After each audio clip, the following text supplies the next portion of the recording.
For this video we are already logged in, clocked in, and we have the option of pay first or pay last. So we're going to go straight into that and select a create your own pizza.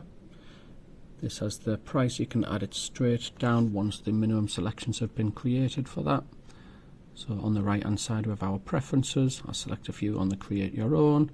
The minimum is a base and a crust type, if you will. And then again we have our upsells on the left hand side, trying to create that extra revenue for you. That's been added to the bill. We'll look into set meals now. These can of course have timers on them to suit your business. We will add a starter and then a main. It's a chicken salad, still optional extras available. Then we'll start a pizza, again the minimum requirement for that, so the kitchen know what they should be making, and a sponge cake to finish. That can get added to the bill. Looking at cocktails, again we have a timer on this due to the time of the day I'm doing the video. We'll approve the challenge 25 and we'll say it's a sharing cocktail, add that to the order, and a couple of sides just to finish off. Once we're happy with that, we can go, if we're to pay last, we can select a table. This layout we have 3 different areas, so the main restaurant, I've selected a table and the number of customers, and we'll send that off to the kitchen. That's that done. Going back into that, we can see the tables there, it's green. We can do a one press and have a look at some details. One of them could be a check back or a little clock to remind you to go visit a table at a certain point. Or we can do a double tap and look into the bill again. If you wish to make any adjustments on that, you can still void or repeat an order or complimentary it, or add more items.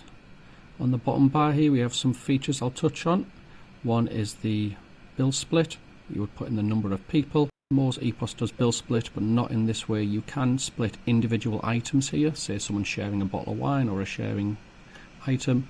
So here 2 people, we're going to share the garlic bread between them, mashed potato for 1, the mojito shared between 2, the 3 courses for 1 person, and the create your own pizza for 1 person.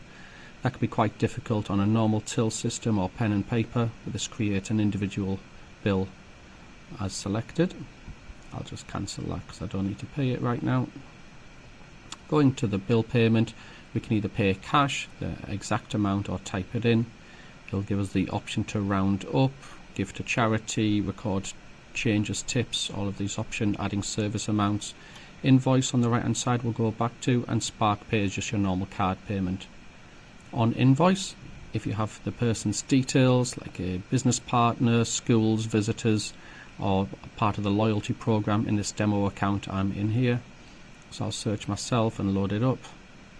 I don't want to print a receipt today, and that will just email me a copy of the bill. It's paid off, it's all recorded back of house, and the customer will get the email with a full receipt and a link to the payment, and that way you can deal with certain other bills that way.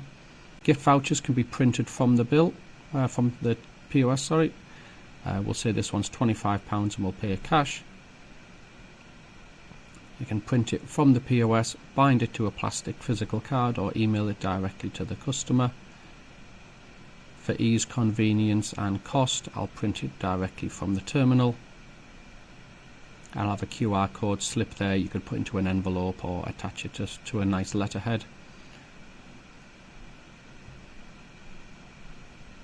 Some vouchers you can have pre-made on the back of house. Some of these won't make sense because it's just our test account, but vouchers can help promote other businesses or other times of day or anything else that helps your business.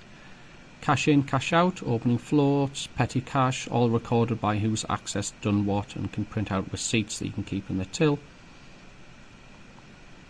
Going down the bottom again, we have a custom item. If you quickly want to add something, you've just bought a new item, you don't have to go to the back of house, you can add it from the POS.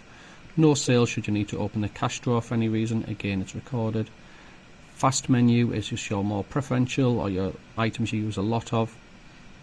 And the panic button This can set an emergency to all POS devices, including an email to a manager if anything does happen in the store.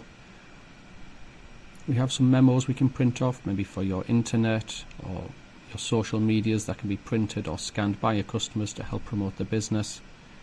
And a few other buttons along the bottom there that are specific to certain other details.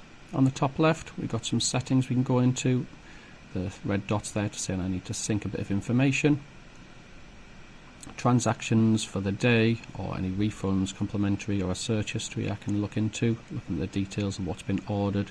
Refund, even if it's on card, you can refund without the card person holder being there. X-read for near the end of day if you want to check on a summary.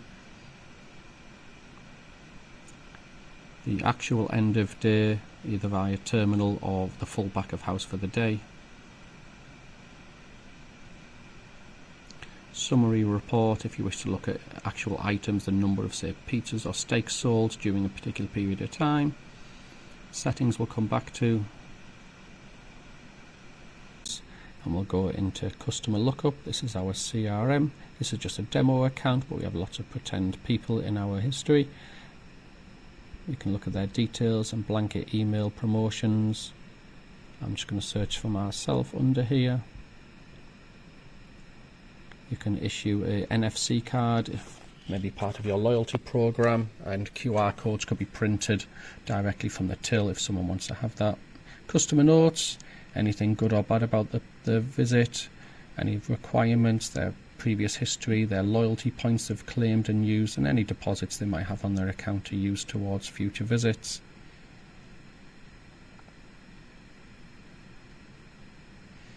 Going down again on the left, we can add a menu item, so this could be done back of house or from the till, any new items. And then stock list. All of your items, you can search and filter this to look at current stock and cost value of items. So again, you don't need to go back to the back of house access for this. So we'll just go down and we'll quickly look at some water. Got 9 cases with a cost value there. Going back to settings, we'll just touch on some of this. Back of house login is the same if you logged in on your phone or your laptop from anywhere in the world that has internet access. You can see the details live. Print settings is connected up to your printers, of course. User settings, just some personal features on keycards and stuff. And system settings will be something you might use quite often. We'll separately give you your master login. From here you can see table service view or quick service view. Examples will be shown on the right hand side of what it'll come and look like, and you can toggle personal features to create it and have it look exactly the way you want. Once you're happy with that, again just looking at the menu layout, more simplified, more colour. It all can depend on the type of hardware or your preference. And then we go back, and this is what we've changed the screen to, a much more simplified version if it suits. We'll clock out. On the bottom left you've got tasks if you wish to issue certain tasks to particular members of staff to remember to do for the end of the day. Take breaks or clock out. The home page again.